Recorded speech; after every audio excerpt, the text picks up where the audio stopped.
کی سیرت سے ذرا ان کو سجاؤ، قرآن پڑھاؤ، قرآن پڑھاؤ، قرآن پڑھاؤ، قرآن پڑھاؤ۔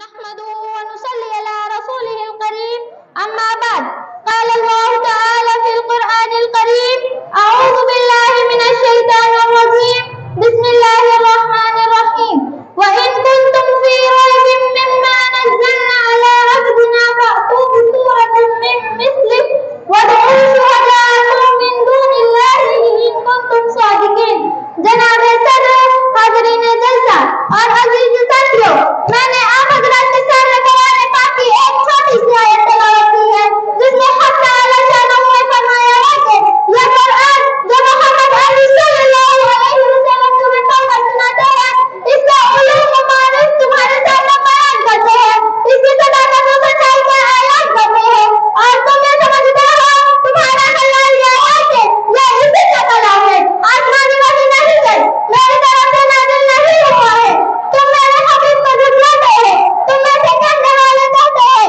لو نشاء لقلنا مثل هذا، اگر ہم چاہتے تو اس جیسا کلام ہم بھی پیش کر دیتے۔ تو آؤ، تمہارے لیے راستہ صاف ہے، تم بھی انسان ہو، تم بھی اسی خطے کے رہنے والے ہو، طلاقت یا رسانی میں تمہاری مثال نہیں، فصاحت و بلاغت میں تم امام ہو، تمہاری ادنا سے ادنا چھوکریاں بھی شعروں میں اور بڑی مجلسوں میں کھلبلی مچا دیتی ہے، تم نظموں میں چلے استاد ہو، ماہر فن ہو، اس جیسا قرآن پیش کر دو۔ حضرات، نبی صلی اللہ علیہ وسلم کی زبان خداوند قدوس نے چیلنج کیا، قل لئن اجتمعت الانس والجن على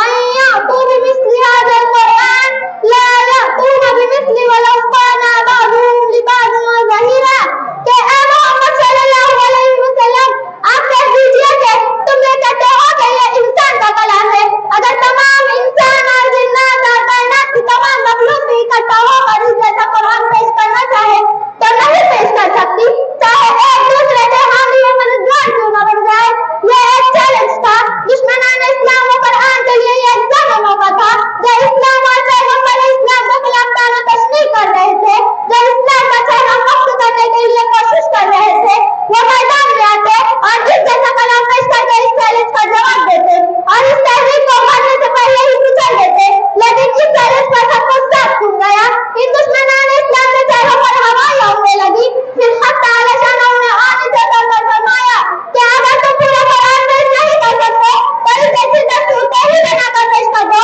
اگر تنہا نہیں لا سکتے تو اپنی عالمی کانفرنس کر لو، اکیڈمی بنا لو اور تمام حمایتوں کو ملا کر اس کا جواب پیش کر دو۔ ارشاد فرمایا ام یقولون افتروا قل فأتوا بعشر سور مثله مفتریات وادعوا من استطعتم من دون الله ان کنتم صادقین۔ جناب صاحب، کیا تم یہ کہتے ہو کہ محمد صلی اللہ علیہ وسلم نے گھڑ لیا ہے تو کہہ دیجئے اے محمد صلی اللہ علیہ وسلم کہ تم اس جیسی دستور کو ہی بنا کر پیش کر دو اور اللہ کو چھوڑ کر جسے چاہے بلا لو۔ اگر تم اپنے اس بارے میں سچے ہو، قرآن کا چیلنج صرف اہل عرب میں نہیں تھا بلکہ قیامت تک آنے والے تمام افراد سے متعلق ہے۔ یہ چیلنج آج بھی اہل دانش کو للکار رہا ہے، جو قرآن کے خلاف اپنی ناکام زبان استعمال کرتے ہیں، وہ اس چیلنج کو قبول کرے، میدان میں آئے، ان کے لیے راستہ صاف ہے۔ سامعین اکرام، برعکس قرآن پاک اللہ تبارک کا کلام ہے، خود نبی صلی اللہ علیہ وسلم بھی اس قسم کا کلام بنا کر پیش نہیں کر سکتے۔ اللہ تعالیٰ نے اس کی توفیق نصیب فرمائے، آمین۔